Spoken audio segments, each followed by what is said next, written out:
This man cheated his fashion brand to become successful by predicting the future. Telfar didn't become an overnight success.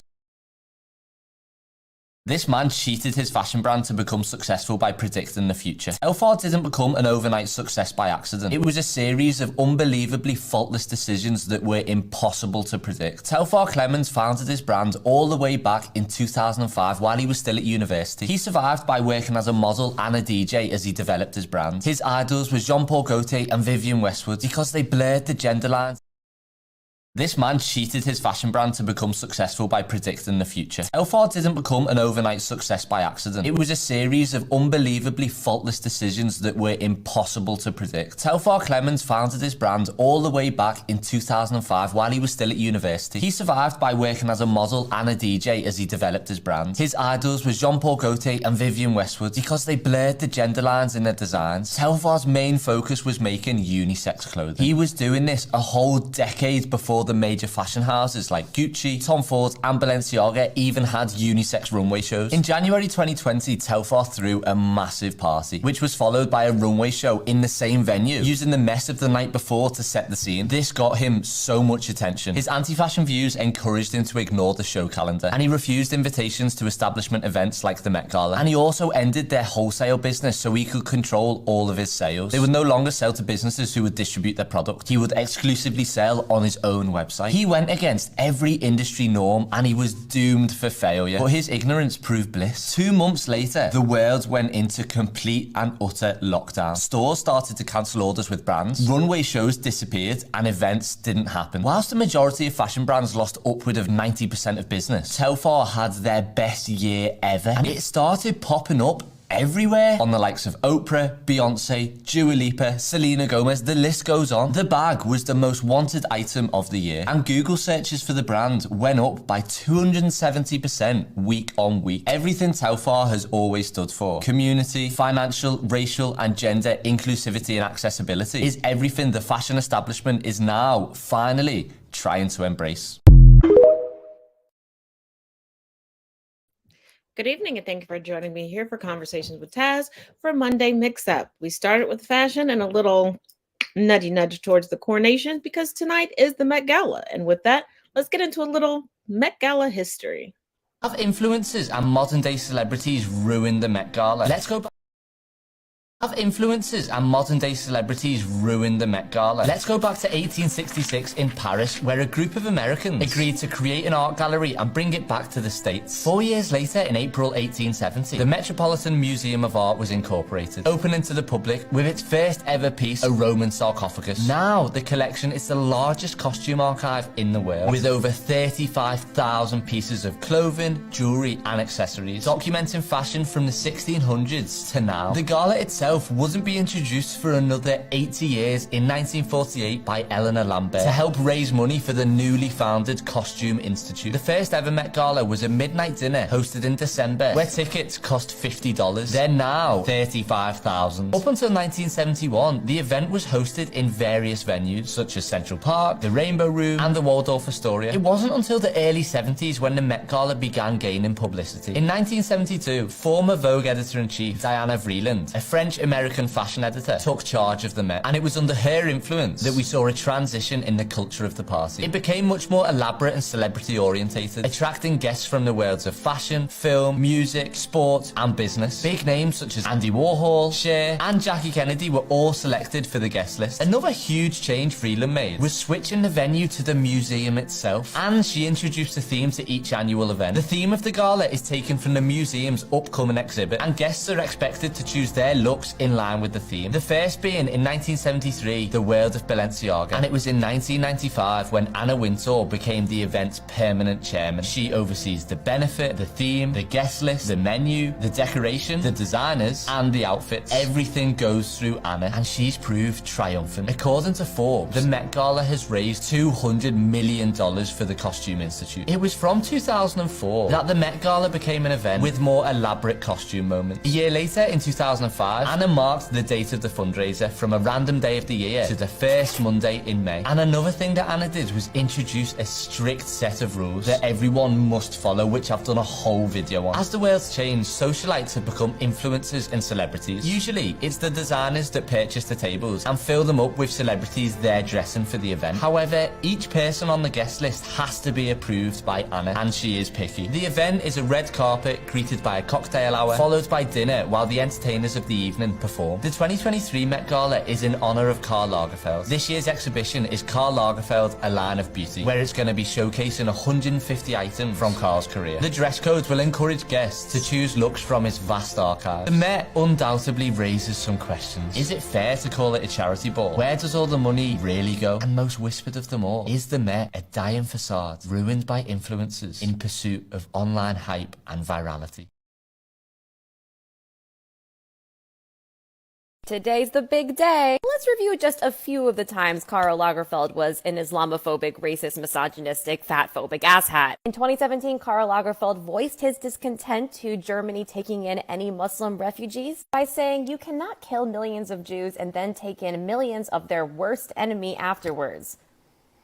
He said of Adele, "She's a little too fat, but she has a beautiful face and a divine voice." He also said Heidi Klum was simply too heavy. He also criticized Seal skin, saying, "I am no dermatologist, but I wouldn't want his skin. Mine looks better than his. He is covered in craters." Kate Middleton has a nice silhouette. "I like that kind of woman. I like romantic beauties." On the other hand, her sister struggles. "I don't like her sister's face. She should only show her back." Coco Chanel wasn't a feminist. She wasn't ugly enough for that. Coco Chanel was a Nazi. No one wants to see curvy women. You've got mothers with their bags of chips sitting in front of the television saying that thin models are ugly. The world of beautiful clothing is about dreams and illusions. If you don't want your pants pulled about, then don't become a model. Join a nunnery. There'll be a place for you in the convent. They're recruiting even. Clearly not a fan of the Me Too movement. What shocks me the most in all of this are the starlets who have taken 20 years to remember what happened. It's simply too much. From now on, as a designer, you can't do anything. This is not even close to all of it. Just some things to remember throughout the next few days.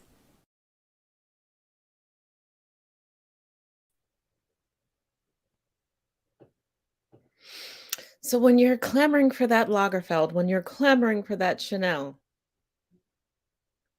and what's funny is there are a number of Black celebrities who many would consider fashion icons that Karl purposefully made sure that he was the first one to invite them to a major fashion show. See, they don't like us, but they know they need us for profit. But speaking of needing someone for profit, remember how I keep telling you all that CNN is now owned by one of Trump's homeboys and across several platforms? So many people want to argue with me, like, no, it's left-leaning. Just because you see more Black faces popping up on CNN does not. Just take a look. Take a look and tell me how left-leaning they are now. It has just been confirmed that CNN is hosting Donald John Trump for a town hall next week. Let me rephrase that. CNN, the most trusted name in news, is hosting a deadly insurrectionist who tried to end our democracy by inciting a violent coup for a town hall where they will provide him free airtime and whitewash his crimes ahead of the 2024 election. CNN, shame on you.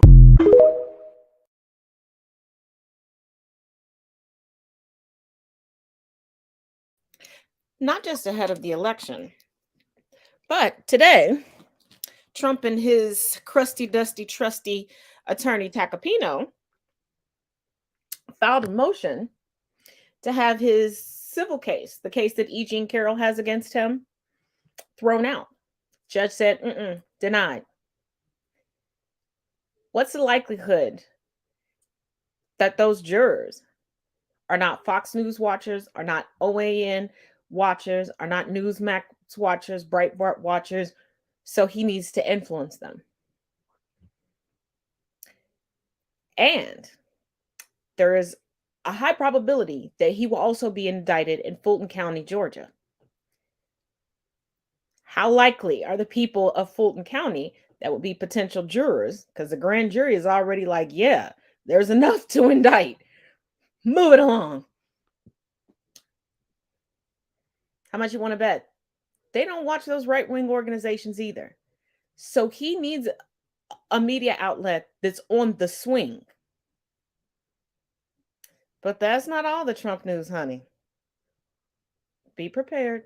It has just been reported by Business Insider that Donald Trump owns up to $5 million worth of stock in Bud Light. I'm going to say that again. The Republican Party frontrunner owns a whopping $5 million worth of stock in the company that the Republicans are currently boycotting over wokeness. So, what's it going to be, Republicans? Are you going to withdraw your support from Donald Trump after finding out that he is financially upholding a quote-unquote woke company, or will you continue to blindly support him and look past another contradiction by the hypocrite Donald Trump because you have no constitution and you're in a cult?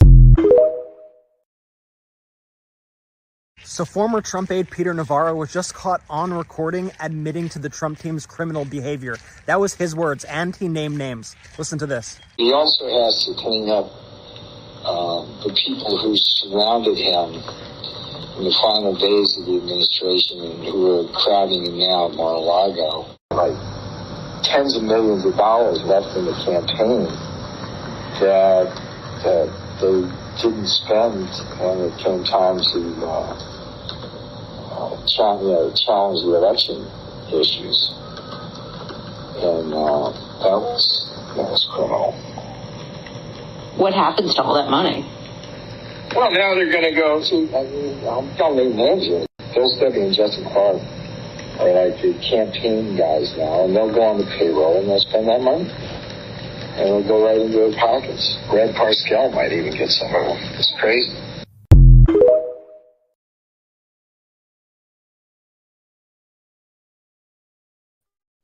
So now you see why, Mr. I jump on everything that my constituents hate, and further the hate was quiet. And why Donnie Jr. was like, hey, y'all, hold up, let me get my Bud Light. A lot of these companies that, and you'll notice it during Pride Month, that's the only time you'll hear them say certain things. You'll notice it between different months of the year, who they will spotlight, and that's the only time they speak up on it. Their money is not going towards enforcing, protecting, or enhancing these communities, because if that was the case, we would have actual reputable, equitable legislation being passed or even presented. We don't. Bud Light is lining the pockets of most of them. Do you really think that they stopped buying Nike, stopped watching the NFL, stopped buying Carhartt, or stopped drinking Bud Light? They didn't. They didn't. The only dummies that did are the broke ones that couldn't even afford to waste the stuff that they wasted. And then when they were like, oops, I really did need this for work. Oh, I really did need this. Oh, this really is my favorite. What did they do? They went out and purchased it again. So that go woke, go broke. No, you're going to go broke because you feel somebody else went woke. They're flipping you over and shaking every dime out of your pockets for their benefactors.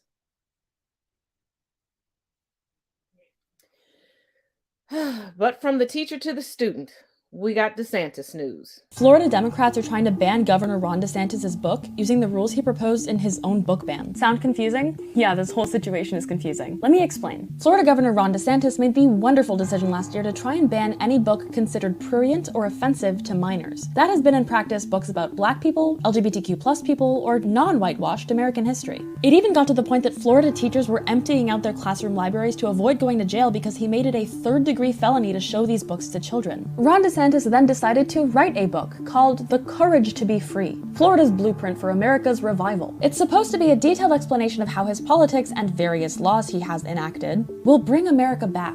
which makes sense given that it's very likely he'll announce a run for president in 2024. But he foolishly included words like gender ideology, systemic racism, and woke in his book, terms which under his very own book ban law are unsafe to be shown to children. And so a coalition of Florida Democrats have tried to get it banned in over 50 school districts. They say it isn't so much about DeSantis' book as it is about hitting back against an overly vague law that can be abused to deny children their education. There's so much critical information and literature being banned from school libraries. Why should DeSantis' book be an exception to the rule? We reached out to DeSantis' team to see what he had to say about it. A representative sent us a link to this tweet.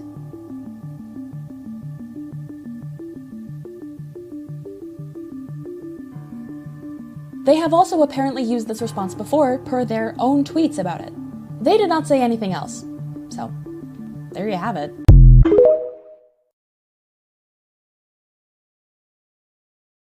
Ron DeSantis continued his trip around the world with a stop in the United Kingdom, and the Florida governor apparently did not set the room on fire. The trip is being described as a complete and utter disaster, this according to Politico. So DeSantis met over 50 representatives from major UK firms on Friday. People that Politico spoke to are quoted as saying it was horrendous, low wattage, and that it felt a bit like watching a state-level politician. Oof. One person questioned now did say he was fine, while another commented that he came across quite well. This is the last stop on a 5-country trip. He's officially on the global trip to help build Florida's economic relationships, but it's obviously been seen as a litmus test of how he performs on the world stage as a statesman-type figure. Now, DeSantis did meet the UK's Foreign Secretary, but the Prime Minister, Rishi Sunak, avoided the meeting. The Florida governor is now expected to finally launch his presidential campaign at some point in mid-May as he continues to tumble down the polls. The utter boldness of Ron freaking DeSantis. He really thought he could try to go head-to-head with Disney and steal their freaking logo for his campaign merch? These are hats from his book tour, because he has a book out. He's doing a book tour. This was from South Carolina. Someone took a picture. Disney about to bankrupt him. Like, I know Disney is the capitalism hub of the world. Literally, they'll have to sue you for even just, like, using a logo on, like, something for a birthday or even just, like, for a funeral castle for a child. You get special permission. But the way they might just bankrupt DeSantis before he can even run for president, like, is he even gonna have any money left after they sue him? Because what the fuck? Listen, I have a whole criminology degree. Half of my degree, I had to study civil law. This man is going down. Folks who don't know anything about the military are making an ass of themselves trying to insult Ron DeSantis, which is weird because you don't need to do that to insult him. Ron DeSantis was a JAG officer, a junior lawyer in the military, and his most prominent post was at Guantanamo Bay, where a man who was tortured has accused him of being one of the people who watched. Ron's response to this is, how could anyone remember that far back? Huge shock that privilege, what's that? Ron DeSantis wouldn't think that someone being tortured would remember the faces of people doing it. Now, Ron likes to sell himself as a Top Gun pilot, so people on the internet have taken to finding his military records, poorly reading through them, and deciding that his actual job was being an assistant urinary analysis tech. And anyone who's been in the military knows that's very silly, because we don't do urinary analysis on the daily. It's like a once-a-month thing at best. Somebody, an unlucky higher-up, has to make sure that everybody's getting their urine collected, and a bunch of middle-ranking officers and NCOs have to watch it come out of your body. And I get that it's tempting to reduce his entire military career down to the piss test guy, but it's wildly inaccurate and also insulting to everybody else in the military. The man is a Disney adult who got married on the premises and then started a feud with Mickey because he disagreed with him. Also, he eats pudding with his fingers during staff meetings. We don't need to spread misinformation in order to make fun of that guy. It's way easier than that. Also, being a guy who oversaw torture in Guantanamo Bay is like leagues of magnitude worse than being the guy that did urinary analysis, if that were a full-time job. Now that I think about it, there probably are full-time urinary analysis techs somewhere at like a hospital that's doing processing constantly, or just like the guy who's actually processing the urine. But that's probably not a junior lawyer. People in the military hold multiple jobs. There's an entire MOS designed around making sure water is drinkable, but we never had that guy around, so that was always part of my duties as a medic. The urinary analysis thing is like a school that you go off to get certified for, just like I got certified to be a teacher in the Army. And then they put it on your paperwork, and someone who doesn't know what they're doing reads it and goes, oh, that must have been their job. My bet is that watching people get tortured and then switching to watching them pee broke something in his brain, which is why he became such a glutton for punishment and why he is losing a lawsuit against one of the biggest employers in the world, and also losing to a man that he's constantly trying to imitate for the presidential primaries. Do you think that there's like a tiny cricket of consciousness that's deep, deep, deep down inside of him that feels bad about what he was a part of, that's just constantly getting in his way? Or, more likely, humiliation kink? Florida Senate passes bill allowing DeSantis to run for president without resigning as governor. You see, when Republicans can't obey the law or they want to break the law, they just change the law. This news is basically a presidential announcement for Ron DeSantis. He's going to run for president in 2024. And all the craziness that we've been talking about in Florida, if he becomes president, you can almost guarantee that that will go national. 6-week abortion bans, removing trans kids from their families, lowering the standard for the death penalty, expanding what a child SA abuser means to include drag performers and trans people, nationwide bans on gender-affirming care, and the prosecution of doctors and healthcare providers who provide it. And right now his polling for conservatives is doing pretty poorly compared to Donald Trump. However, we didn't think that Donald Trump would win in 2016, and he did. So we need to take Ron DeSantis very seriously. He's just as maniacal and evil as Donald Trump, but he's smarter about it. So I do believe that he is the bigger threat. Anyways, our democracy is at risk, so make sure you vote.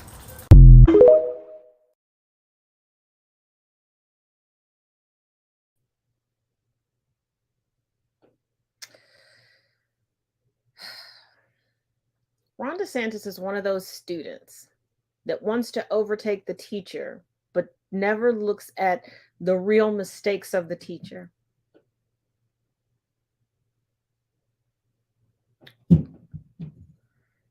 He is so hungry for power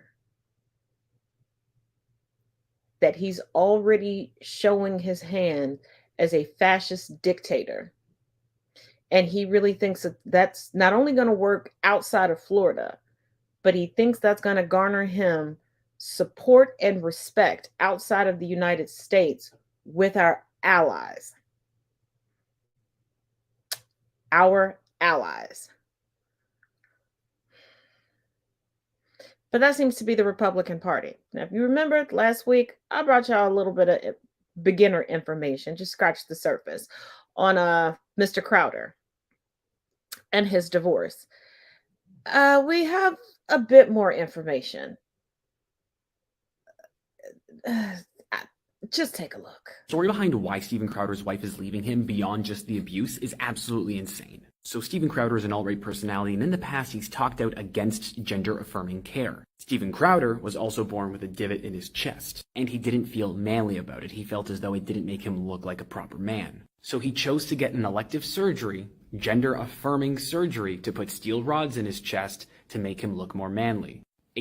A dangerous, unrequired elective surgery. And he scheduled this surgery less than a month before his wife was to give birth to twins. And he was still in recovery when the twins were born. So he is emotionally abusive, an absentee father for his newly born children, and he is also a hypocrite for getting gender-affirming care for himself while denying it for others. The hypocrisy is absolutely wild. Okay, you guys remember this video that I posted earlier this week of Steven Crowder? I love you, but Steven, your abuse is sick. Your abuse Watch it. is sick. Watch it. Watch it. Well, he's finally responded, and in his response, he claims she's mentally crazy. Keep in mind, this is the same man that had elective surgery weeks before his twins were born. And because he chose to have that elective surgery, he missed their birth. So check out his excuse for being a terrible husband. I commented on my ongoing divorce on Tuesday, requesting privacy in the best interest of the family, but also by court order agreed upon by all parties. Look, broken marriages are ugly, and in them people do ugly things. Myself, of course included, I would never claim otherwise. However, due to recent misleadingly edited leaks to the tabloid press without context, you're allowed to verbally abuse your wife if there's context.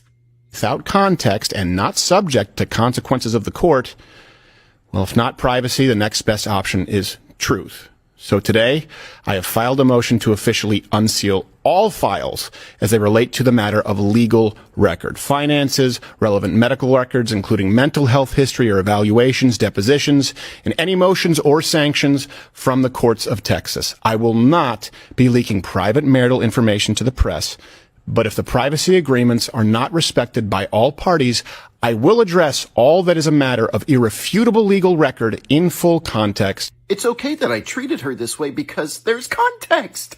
In full context next week.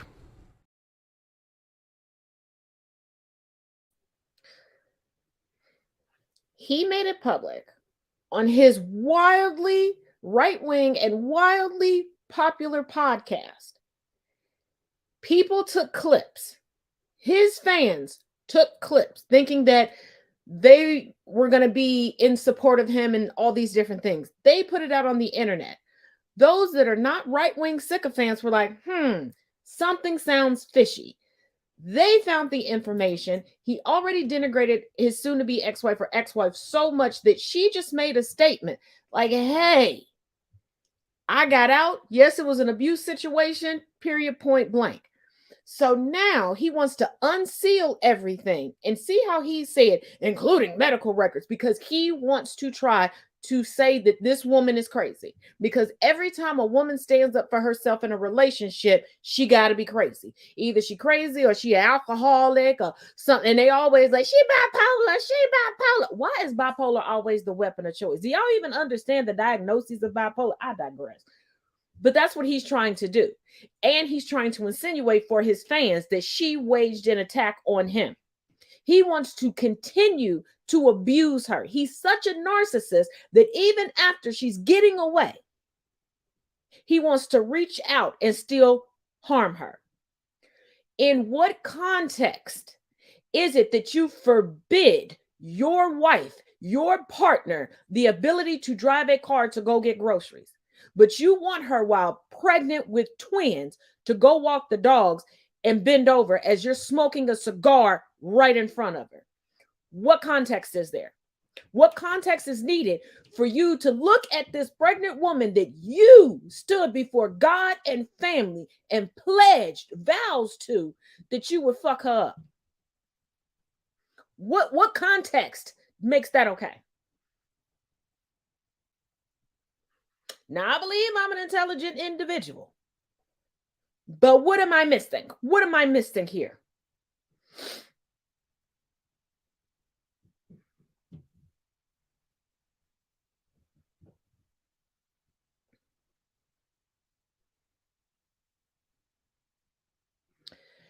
Now, many of you may not know this, but the Danny Masterson trial, we got a reboot. So let's get caught up on that a little bit. Day one of the Danny Masterson retrial was nothing short of dramatic, and honestly, with Scientology being so involved, who expected anything less? My favorite part, though, I would have to say, besides them trying to kick Leah Remini out of the courtroom and failing, was when Danny Masterson's defense attorney, Philip Cohen, was trying to argue with the judge over something, and they started talking over each other, and he tried to tell the judge, now hold on a second, hold on, and Judge Olmedo said, don't you ever tell me to hold on. Honestly, I feel for the woman. Literally, it's day one, and she's over it. Both sides got admonished for things already. Now, coming from ABC7.com, Danny Danny Masterson rape retrial. We have targets on our backs. Accuser's husband testifies. Jurors at the rape retrial of actor Danny Masterson heard from the heard from the second of three accusers Friday as she described going through a Scientology ethics program after Masterson allegedly raped her for the first time in September of 2002. I fell asleep, I believe, and woke up on my stomach. Jane Doe 1 told the jury about this earlier encounter that is not part of the criminal charges against Masterson. I came to a sharp pain in my anus, she testified. I screamed no. Masterson had pleaded not guilty to 3 counts of forcible rape. His first trial ended with a hung jury last fall. Earlier in the day, the husband of another accuser, Chrissy B., took the witness stand and told the jury that he believes the Church of Scientology is using fair game to put targets on their backs. And if you have not seen the docuseries from Leah Remini regarding Scientology, go watch it. And there are plenty other ex-members of the Church of Scientology that have similar stories that involve sexual assault, that involve being targeted, you name it. Cedric B. Zavala began his testimony by describing his wife of 13 years as the true north of my compass. Zavala testified that he was angry, the kind of anger that language doesn't do justice to, when she first told him around 2010 that she'd been anally raped by her ex-boyfriend, Danny Masterson, in 2001 while she was unconscious. Prosecutors in the case say all 3 of the women were drugged. What is it? I keep telling y'all, it's Danny, and I'm in no way homophobic, and I mean this truly. Danny, come out the closet, because you're exerting power over these women for a sexual proclivity that you feel ashamed of. It is 2023. Stop hurting people and heal.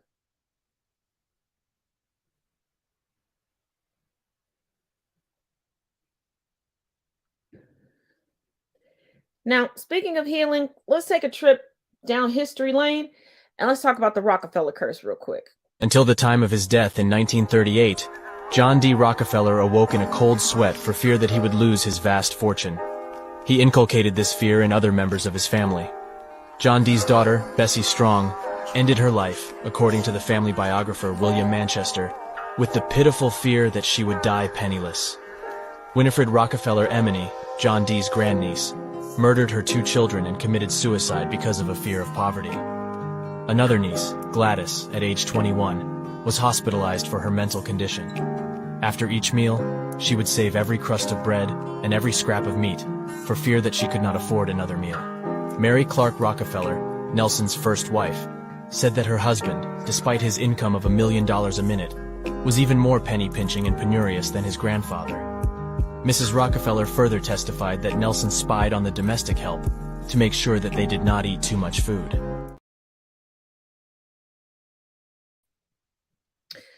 But these are the same 1%ers that folks love to listen to because they tell you it's so easy to amass this wealth. Just pull yourself up by the bootstraps. It's so easy. Just work hard. Don't buy Starbucks. Don't go out to dinner. Don't have fun. But they're terrified that one day their wealth will be wiped out. Partially because of the Great Depression.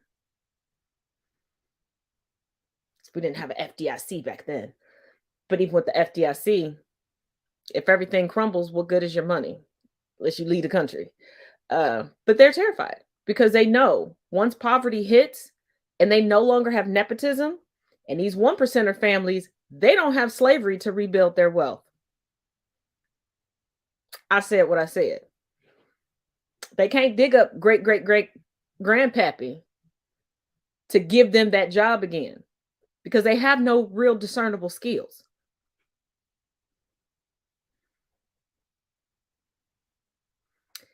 So they are terrified of becoming poor. Hence the fact that they treat us the way that they do. And I'm saying they, anybody not of the top 1%, out of fear. And they need to keep everyone in the mindset of one day just keep swimming, just keep swimming, just keep swimming. It ain't gonna happen. It ain't gonna happen. Mm-mm.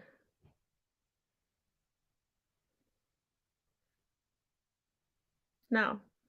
Just like you're not gonna see any brand new baby monarchies pop up. Speaking of which, the coronation is this weekend. Let's get into some news. What if Camilla puts an end to a 300-year royal tradition? Camilla will soon be crowned queen consort. As a queen, she'll need a crown. The one she's chosen is controversial. It's worth a whopping $1 billion. It features a diamond, known as a diplomatic grenade, and it has been recycled just for Camilla. The coronation is scheduled for May 6, 2023. It's earlier than many anticipated. Charles could have chosen June as a nod to Elizabeth II's coronation. His ceremony will take place at Westminster Abbey. The Archbishop of Canterbury will lead the service. This tradition goes back 1,000 years. Charles will be the 40th monarch to be crowned there. He'll be wearing the St. Edward crown. The headpiece is usually kept at the Tower of London. It has been recently adjusted for Charles, but it's still too heavy to wear for long, so he will switch to the imperial state crown. Meanwhile, Camilla will don Queen Mary's crown. This is a departure from tradition. Usually, consorts commission a new crown, but Camilla requested an existing one. It's been 300 years since a queen consort did this. The last time was when Queen Caroline wore Mary of Modena's crown. The palace says it's in the interests of sustainability and efficiency. The headpiece is adorned with 2,800 diamonds. It was first worn by Charles's great-grandmother in 1911. Queen Mary had it made for King George V's coronation. The design was inspired by Queen Alexandra's crown. The jewel can be worn with or without the arches. Mary wore it as a circlet during her son's coronation. The crown is worth around $1 billion, but it's getting some minor upgrades just for Camilla. The added gems will reflect the consort style. 4 out of the 8 arches will be detached. There will even be a tribute to Elizabeth II. The crown will feature diamonds from her collection, the Cullinan 3, 4, and 5. The Cullinan diamonds are very rare and expensive. Elizabeth loved to flaunt them as brooches. Queen Mary's crown also includes the Koh-i-Noor diamond. It's unclear whether Camilla will remove it or not. Koh-i-Noor means Mountain of Light in Persian. It's a huge 105.6 carat gem, but the controversy around it is even bigger. The diamond likely came from India. It was mined in the 13th century. After that, it was passed around by all sorts of rulers, from Mughal emperors to Persian and Afghan kings. The British East India Company got its hands on it in 1849. Prince Albert had it recut in the 1850s. He made the diamond shine brighter. Then he gifted it in a brooch to Queen Victoria. The diamond was incorporated into the crown jewels. It has remained part of the collection ever since. For many people, it's a symbol of colonial humiliation. There are ongoing calls for it to be returned to India. Some people even call it a diplomatic grenade. Camilla will likely have it removed for the coronation. The event will be attended by 2,000 guests. India's President, Draupadi Murmu, is yet to confirm her attendance. But one thing is for sure, she wouldn't want to see Koh-i-Noor on Camilla's head.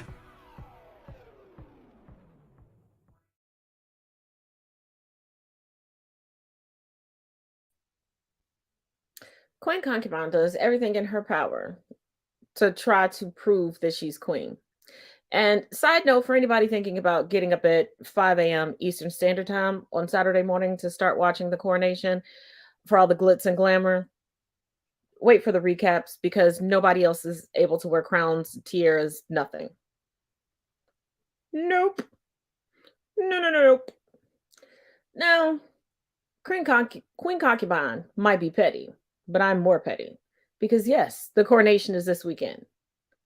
Let's get into a little not so well-known history of Diana, Princess of Wales.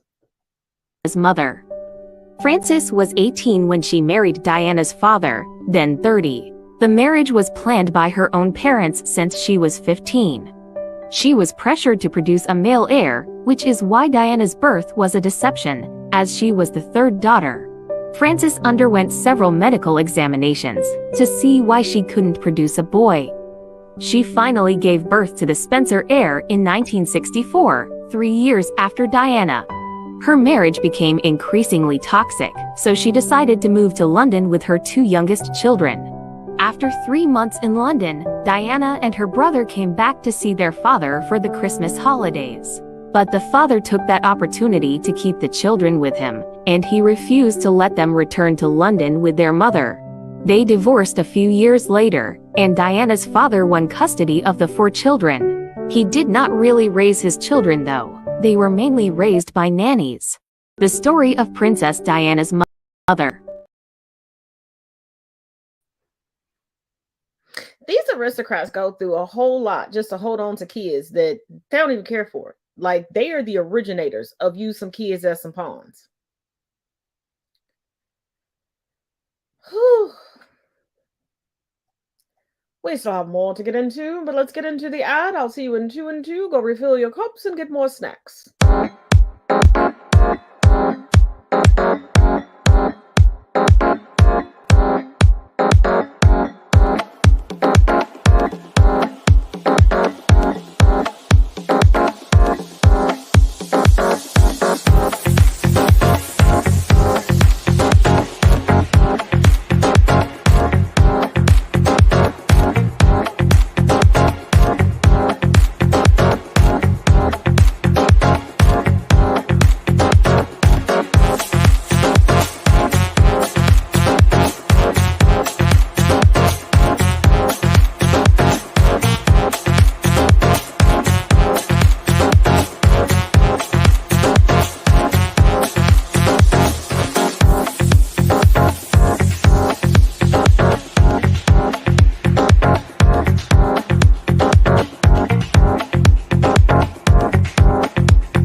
Did you know in Erin Brockovich, during the diner scene, the waitress who takes their order is played by the real Erin Brockovich, and her character's name is Julia, named after the actress playing her, Julia Roberts. Not only that, but in the same scene, sitting in the booth behind Roberts is the real Ed Masry, the lawyer who took the case against PG&E and won.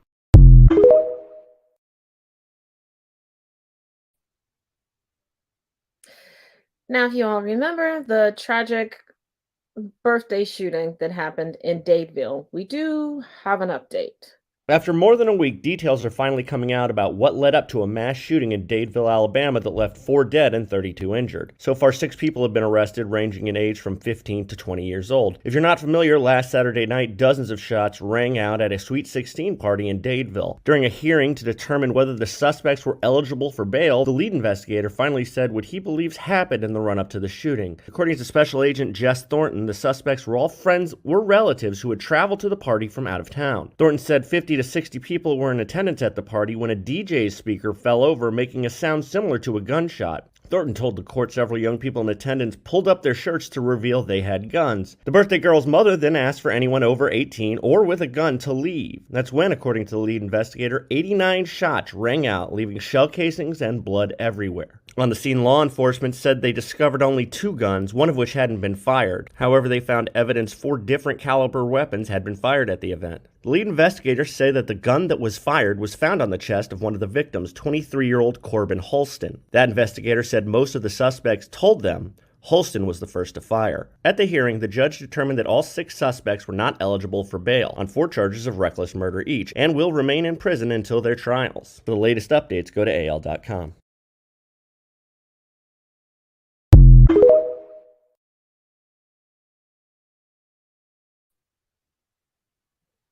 We have reverted back to the Wild West. We have reverted back to the Wild West.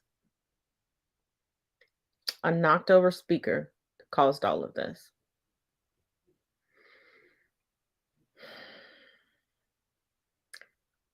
You can't knock things over. You can't get an address wrong. You can't make a delivery.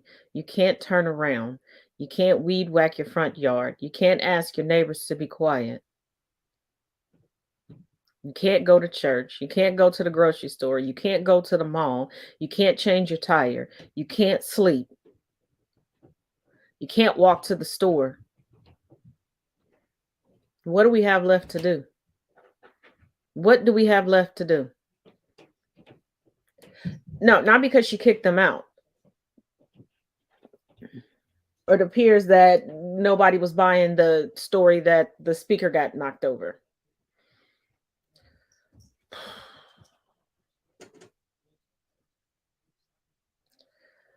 Let's break things up just a little bit. It's always nice to laugh at Elon Musk.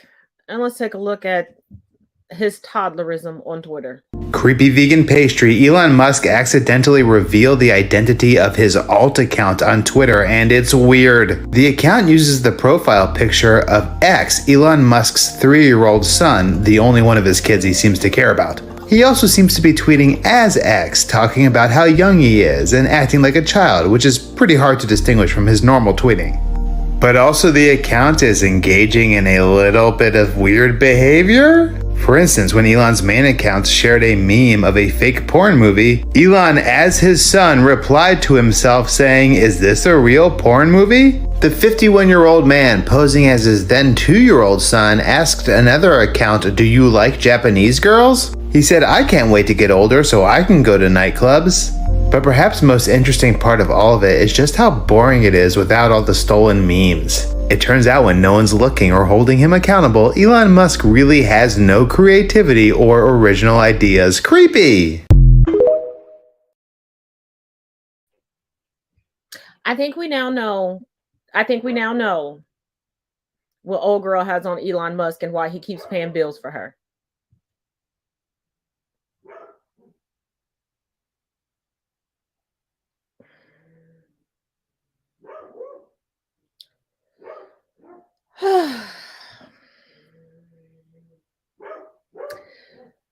Due to the inevitable death of Carolyn Bryant Donham, let's give you some additional information regarding Emmet Till that you probably didn't know about. Yeah, take a look. So you may not know what you're looking at, but you're looking at a historical marker marking the place where Emmet Till's body was found after his brutal murder. Since the Emmet Till Memorial Commission placed this marker in 2007, it has either been ripped from the ground, vandalized, or, as you can see, it has become a cultural thing that the people down in Money, Mississippi and the surrounding areas take the time to deface, destroy, or otherwise disrespect this marker. Some hate groups have even stopped by to film in front of this marker. Because of all of this, a 500-pound bulletproof steel marker has been placed in its place. And I don't think there is a better metaphor for how Black history is treated in this country. Too many folks discount it, discredit it, disregard it, disrespect it, deface it. And that's why we have to protect it, validate it, learn from it, teach it to our children so that things like this will never happen again.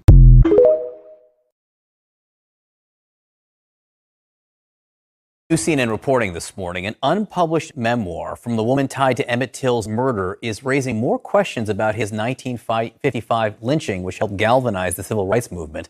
This comes less than 1 month after an unserved 1955 arrest warrant for her and 2 others was found in a Mississippi courthouse basement. CNN's Ryan Young joins us with the latest on this. Ryan, what have you learned? Yeah, John, it was just last month that we were talking to you about the family going to a courthouse in Mississippi and discovering this warrant in a box in a damp part of that courthouse.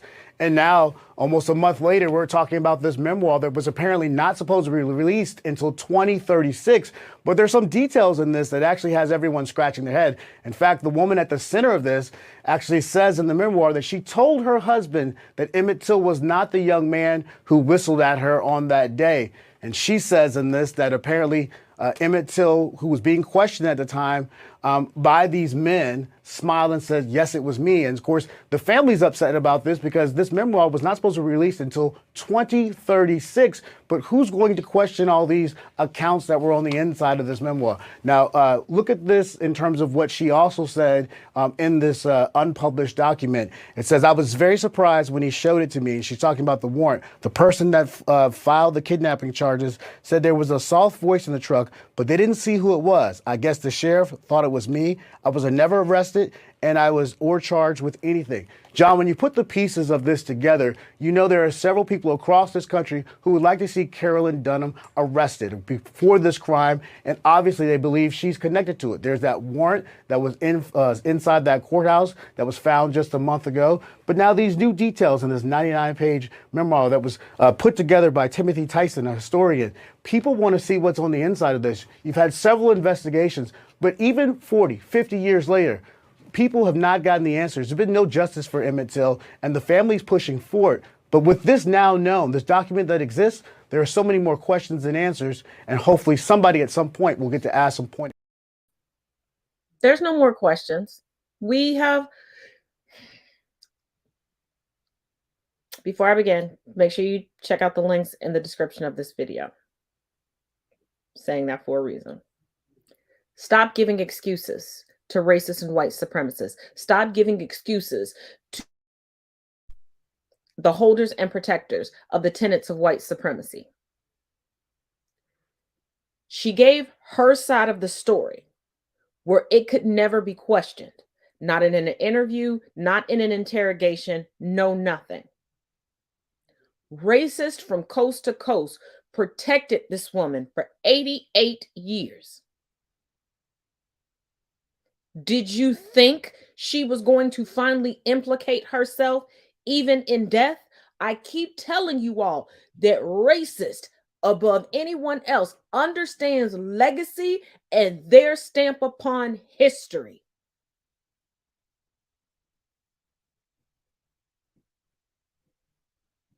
This is why we actually do not know what George Washington looks like. He had every portrait of him altered.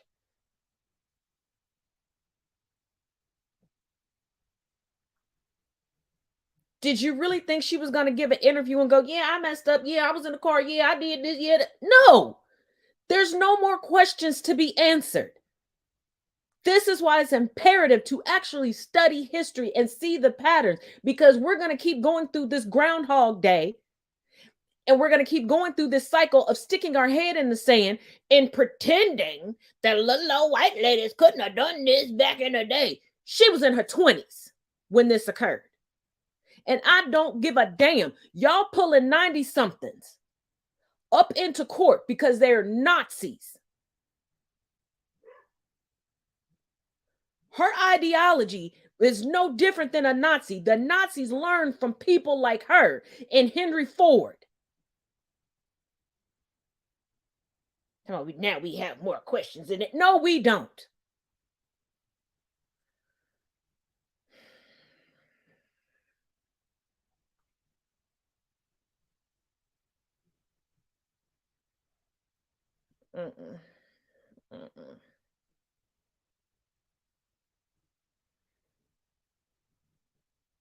And speaking of Nazis, it appears that Nazis decided to go and haggle and bother and harass drag queens.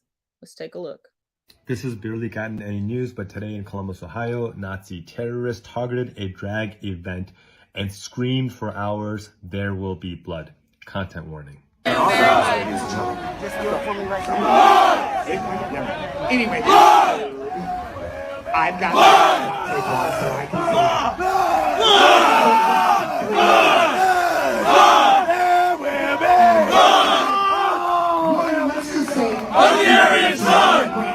The GOP targeting of trans Americans is leading directly to this terrorism. And yes, this is terrorism. Targeting a drag event and screaming "there will be blood" is incitement. It is a threat and it is real. I cannot understand why the Department of Justice, why any form of law enforcement is not involved to stop this terrorism from happening. Free speech is expressing a difference of opinion. Terrorism is threatening to spill the blood of human beings, and that's exactly what these Nazi terrorists are doing. This level of outright bigotry and violence against trans people will not stop with trans people, because Nazi terrorists do not stop with just one marginalized community. It is critical that we remain active and organized, not just to vote on Election Day, but now. So when Election Day comes, we come out in massive numbers and stop this extremism and terrorism from advancing.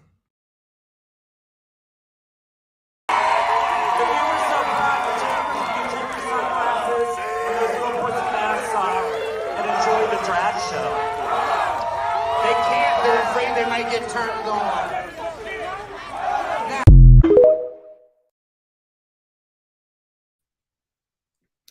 I've said it before and I'll say it again. If you truly believe in something, you don't have to hide, you don't have to cover yourself. They're always covered up.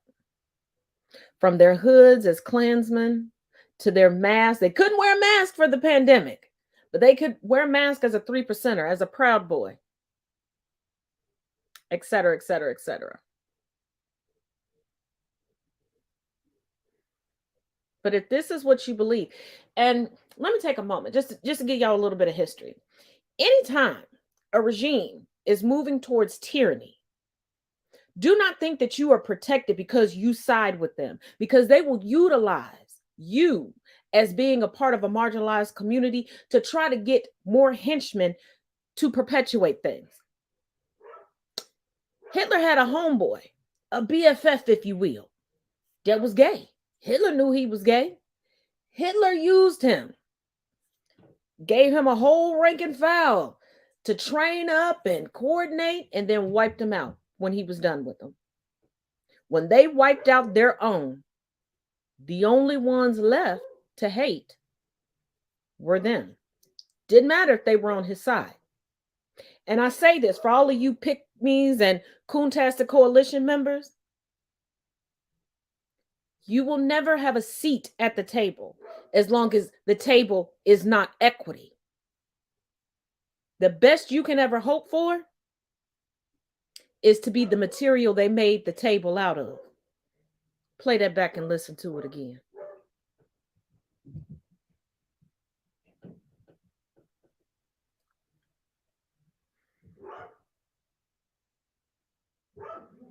And if you think, Taz, there aren't really people that are like that, there's just a handful, because you only think about the ones you see the most. Most notably, Candace Owens. Most notably, Caitlyn Jenner. But there's more. See, they're not banking on the high-profile names of wooing you in. They're banking on the small creators, the neighbors, the trusted friends, the church members, people that you already believe are aligned with you, slowly talking in your ear and convincing you to switch sides. Think I'm joking? Take a look. Can't white people just leave black people alone? Okay, I live in a predominantly white neighborhood, and ain't nobody bothering me. I mean, except to invite me over for barbecues, or invite me to their house for dinner, or invite me to go drinking with them, or invite me to the gym, or offer to take me on golf trips, or offer to watch. I'm going to stop that right there. That is a prime example of being willfully obtuse.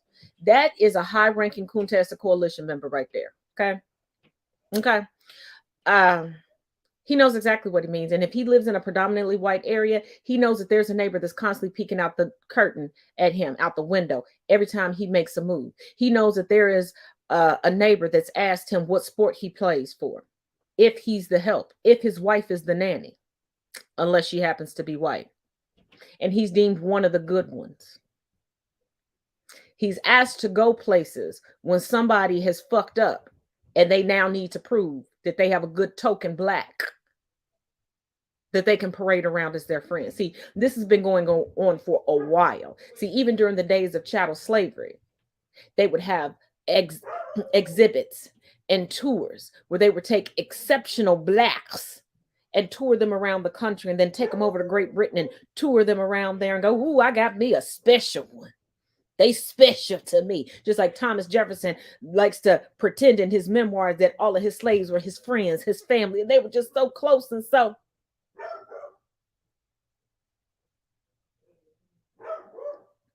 And we all know white folks came out in their business.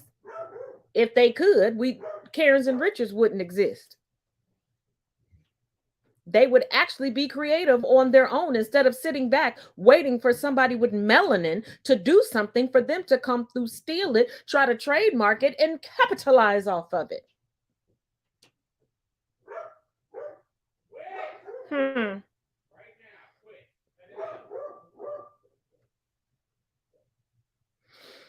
Because the only real commodity white people have is audacity and privilege. And if y'all remember, not too long ago, I was telling y'all about the Decker family and the whole popcorn on the plane. Whoo, baby, this family,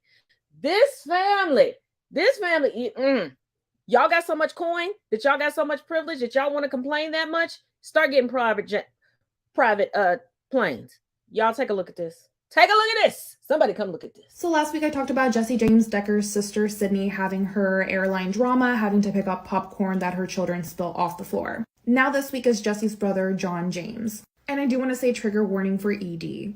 John and Allie and their 3 children boarded a flight back home from the Bahamas when John posted this to Instagram. He writes, not going to make this a big thing, but we're flying back home from the Bahamas today. We buy the entire second row in first class, 4 seats total, 2 lap children. One of his children gets a seat and the other 2 children sit on their laps. When they get on the plane, he writes, we are completely split up between rows 1 and 3. I sit down in the first row next to a gentleman who is anxiously peeling back the wrapper of his double XL king-size chocolate bar. He writes, Allie, his wife, is super flustered because now we have to remedy the situation because we're all split up. He goes on to say, why did they move us? Because the gentleman peeling back that chocolate bar was 500 plus pounds and needs more space only available in the first row. Not sure how that affected their second row purchase, but let's move on. He goes on to say that the flight attendants were understanding and that the family eventually ended up being split in half instead of being odd. He goes on to say, can we not agree though that it's BS that we pay that much for flights only to get split up because Chocolate Man compulsively eats and does not exercise, and nowhere between 175 and 500 pounds has he gone, maybe I should do something about this. Before you say, what if it's a medical condition, just stop.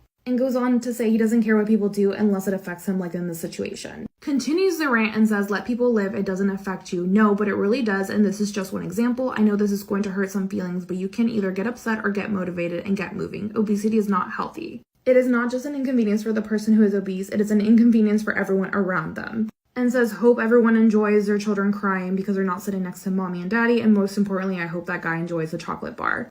I honestly cannot believe what I just read.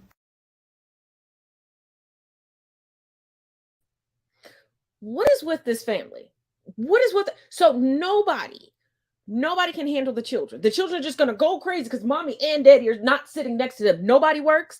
Everybody just sits right next to the kids all day long. You couldn't handle 2 of your kids. You couldn't handle 2 or 3 of your kids. Like, what happens at home?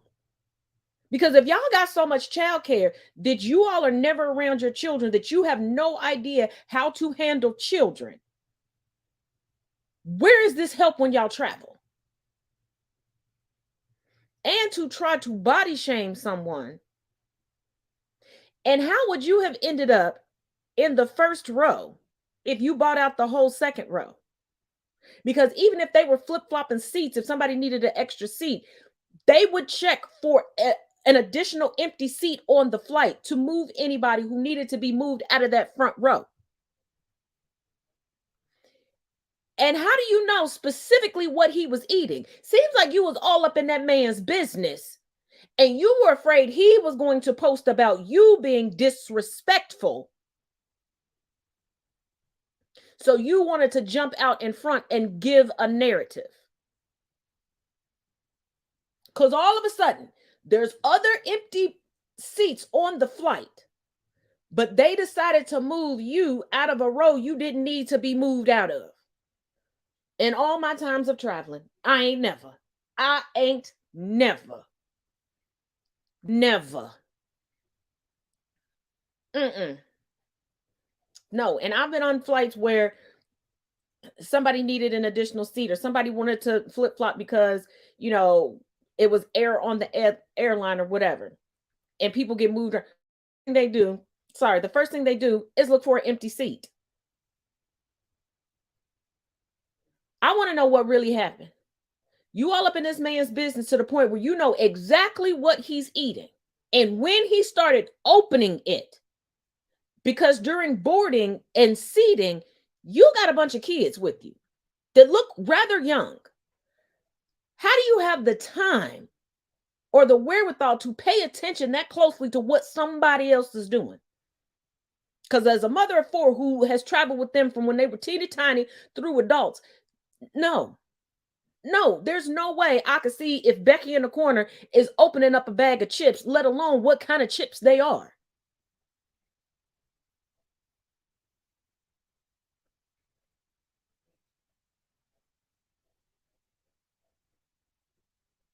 So what did you do to this man?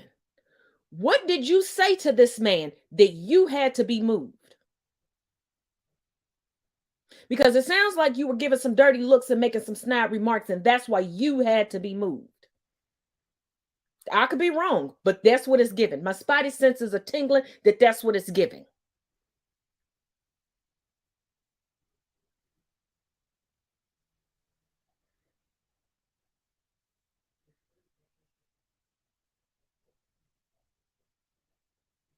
And I'm pretty sure it's somebody who just bought 2 seats that wanted to be a little bit more comfortable. Because I have a friend that the 2 times that she was pregnant, she would purchase 2 seats to be a little bit more comfortable. And one thing for certain, 2 things for sure. One thing I know, when you're fat phobic and you're a body shamer, I do not take your word for it when you're trying to guess someone's weight. Because I've had people tell me, oh, you know, such and such is 200 pounds. And I see them, they might be a good 130. Y'all have no idea what somebody's weight is. Because my mother was 150 pounds at one point. And doctors were concerned about her weight, thinking that she was underweight because she was 5'11".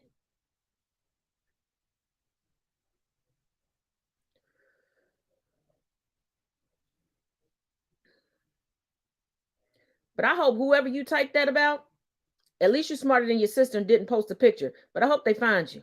I hope they find you. And I hope they give you all the skippity paps that you deserve. Every last one of them.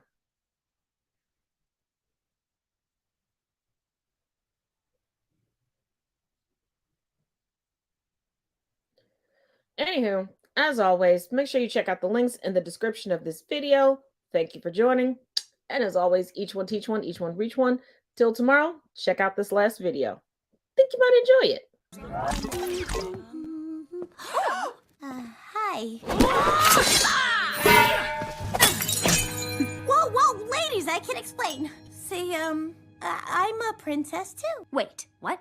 Yeah, Princess Vanellope von Schweetz of the Sugar Rush von Schweetzes. What kind of a princess are you? What kind? Do you have magic hair? No. Magic hands? No. Do animals talk to you? No. Were you poisoned? No. Cursed? No. Kidnapped or enslaved? No. Are you guys okay? Should I call police? Then I have to assume you made a deal with an underwater sea witch where she took your voice in exchange for a pair of human legs? No. Good Lord, who would do that? Have you ever had true love's kiss? Ew, barf. Do you have daddy issues? I don't even have a mom. Neither do we. And now for the $1 million question. Do people assume all your problems got solved because a big, strong man showed up? Yes, what is up with that? She is a princess. Who made your gown? I've never seen anything quite like it. Oh, this old thing? Oh, I'd so love to have one of my own. As would I. Me too. Best Me outfit too. ever. Oh, I want one too, you guys. I'll get my mice on this.